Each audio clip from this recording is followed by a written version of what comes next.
السلام علیکم friends, welcome back to my YouTube channel. امید ہے آپ سب خیریت سے ہوں گے، ٹھیک ہوں گے اور آپ کو ہمارے ناولز پسند آ رہے ہوں گے۔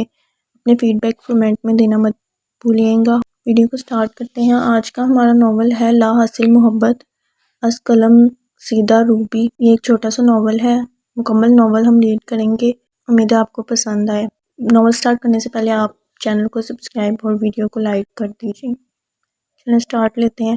صبح کی تر و تازہ ہوا، چہچہاتے پرندے، اس کی آواز، ہر طرف پرسکون ماحول میرے دل کو بہت راحت دیتا ہے۔ آسمان کی اور دیکھتے ہوئے وہ مریم کو اپنی خوشی بتا رہی تھی، مگر مریم اپنی دھن میں گم تھی، گلاب کے پھول ہاتھ میں لیے ہلکی سی مسکرا رہی تھی۔ سارا نے مریم کی طرف دیکھتے ہوئے کہا، میں تم سے بات کر رہی ہوں اور تم ہو مسکرا رہی ہو؟ سارا، میں جب بھی ان پھولوں کو دیکھتی ہوں مجھے اپنائیت سی محسوس ہوتی ہے۔ میری مسکراہٹ ہونٹوں پر آ جاتی ہے۔ صحن میں رکھی کرسی پر بیٹھتے ہوئے مریم سارا کو بتانے لگی، مجھے لگتا ہے تمہاری اس مسکراہٹ کی وجہ کوئی اور ہے۔ پاس رکھی دوسری کرسی پر بیٹھتے ہوئے سارا نے شرارت سے کہا، آپ کو ایسا کیوں لگ رہا ہے؟ کیونکہ تمہاری مسکراہٹ کوئی معمولی نہیں ہے، یہ جان لیوا مسکراہٹ ہے جو کبھی بھی کسی کو بھی تم پر فدا ہونے پر مجبور کر سکتی ہے۔ اور اب یہ تم بتاؤ کون ہے وہ خوش نصیب؟ مریم نے جھٹ سے سارا کا ہاتھ پکڑ لیا۔ سارا، فواد اور میں یونیورسٹی میں ساتھ پڑھتے ہیں اور ہم دونوں ایک دوسرے کو بہت چاہتے ہیں، بلکہ شادی بھی کرنا چاہتے ہیں بہت جلد۔ لیکن کیا مریم؟ سارا نے بے صبری کا مظاہرہ کرتے ہوئے پوچھا۔ تمہیں علم ہے نا گھر کے حالات، جبکہ فواد کی فیملی بہت آزاد خیال اور امیر ہے۔ بس یہی سوچتی ہوں کہ یہ ہمارے درمیان جدائی کا سبب نہ بنے۔ اور وہ تو کہتا ہے کہ کچھ نہیں ہوگا۔ جب وہ کہہ رہا ہے تو پریشان مت ہو، تسلی دیتے ہوئے کہا۔ امی جان کہاں ہیں آپ؟ فواد اپنی ماں کو آواز لگاتا ہوا اندر داخل ہوا۔ کچن میں ہوں میرا بچہ، آ جاؤ۔ پانی سے ہاتھ دھوتے ہوئے ساجدہ بیگم نے آواز لگائی۔ فواد ماں کا ہاتھ پکڑتے ہوئے کچن سے باہر لے آیا۔ آرام سے بیٹا، کیا بات ہے؟ آپ ادھر تو بیٹھ جائیں، بتاتا ہوں۔ اب بتاؤ کیا بات ہے؟ ساجدہ بیگم نے تچھی نگاہ سے دیکھا۔ امی آپ چاہتی ہیں کہ میں شادی کروں؟ میں کسی لڑکے کو پسند کرتا ہوں، اس سے شادی کرنا چاہتا ہوں۔ آپ کب جا رہی ہیں ان کی طرف میرا رشتہ لے کر؟ بیٹا ہے کون، کس خاندان سے ہے، فیملی کیسی ہے؟ ساجدہ بیگم نے اپنے سوالات کی بھرمار شروع کر دی۔ آپ جب جائیں گی تو علم ہو جائے گا۔ فی الحال یہ بتائیں جانا کب ہے؟ آج شام چلتے ہیں پھر۔ چلیں میں بھی مریم کو بتا دوں۔ فواد ماں کے سر پر بوسہ دیتے ہوئے چل دیا۔ آئینے کے سامنے کھڑی خود کو سنوار رہی تھی کہ اچانک فون کی رنگ ٹیون بجی۔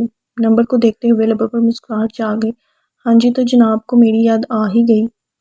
دوسری جانب فواد بولنے لگا، مریم میری بات سنو، امی آج تمہارے گھر آ رہی ہیں شام کو۔ اوکے فواد، تم مجھے بتا تو دیتے، میں امی کو بتا دیتی۔ تو اب بتا دو، کچھ نہیں ہوتا، چلو میں کال رکھتا ہوں، پھر بات ہوتی ہے۔ کیا ہوا؟ کس کی کال تھی جو اتنی پریشان لگ رہی ہو؟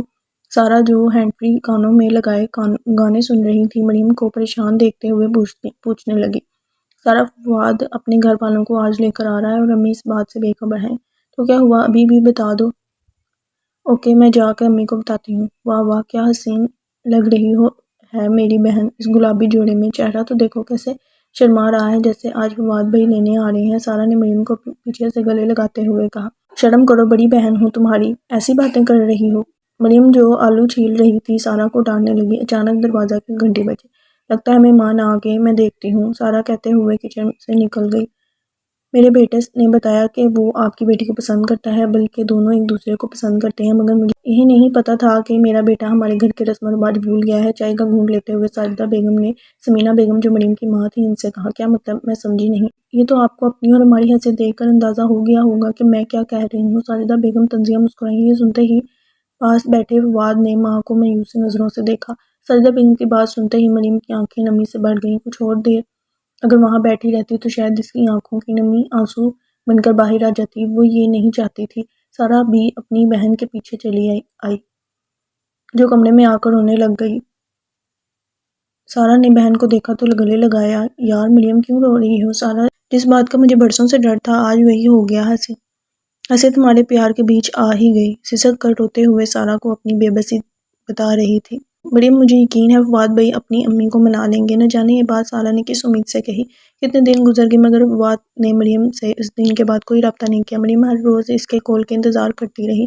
آج اس کا دل کیا کہ وہ فون کر کے ایک بار پتہ کر لے۔ ہمت باندھتے ہوئے اس نے نمبر ڈائل کیا۔ بیل جا رہی تھی مگر کسی نے کال نہیں اٹھائی۔ مایوس ہوتے ہوئے آخری بار کال کی تو جواب موصول ہوا، جی فواد، میں مریم کے دل میں کی دھڑکن تیز ہو گئی، اپنے دل کی دھڑکنوں کو سنبھالتے ہوئے دوبارہ فواد کو مخاطب کیا۔ اس بار فواد نے ہمت کر کے بولا، مریم مجھے بھول جاؤ، ہمارا ساتھ شاید اتنا ہی تھا، میں چاہ کر بھی کچھ نہیں کر سکتا، مگر تم میرے دل میں ہمیشہ رہو گی، تمہاری جگہ کوئی نہیں لے سکتا، یہ میرا تم سے وعدہ ہے۔ یہ سب سنتے ہی مریم پھوٹ پھوٹ کر رونے لگی۔ فواد میں مر جاؤں گی، نہیں مریم ایسا نہیں ہوگا، تم اپن خیال رکھو گی میرے لیے، وعدہ کرو مجھ سے مریم۔ فواد بول رہا تھا مگر شاید مریم کی سانسیں کب کی ٹوٹ چکی تھیں، اس نے سچ بولا تھا، میں مر جاؤں گی، اور وہ اپنی بات پوری کر گئی، ختم شد۔ یہ بس اتنا سا چھوٹا سا ناول تھا، تو یہ ایک لو سٹوری تھی۔ امید ہے آپ کو یہ پسند آیا ہوگا۔ کمنٹ سیکشن میں اپنے فیڈ بیک دینا مت بھولیے گا، اپنا خیال رکھیں گے اور دعاؤں میں یاد رکھیں گا۔ اللہ حافظ۔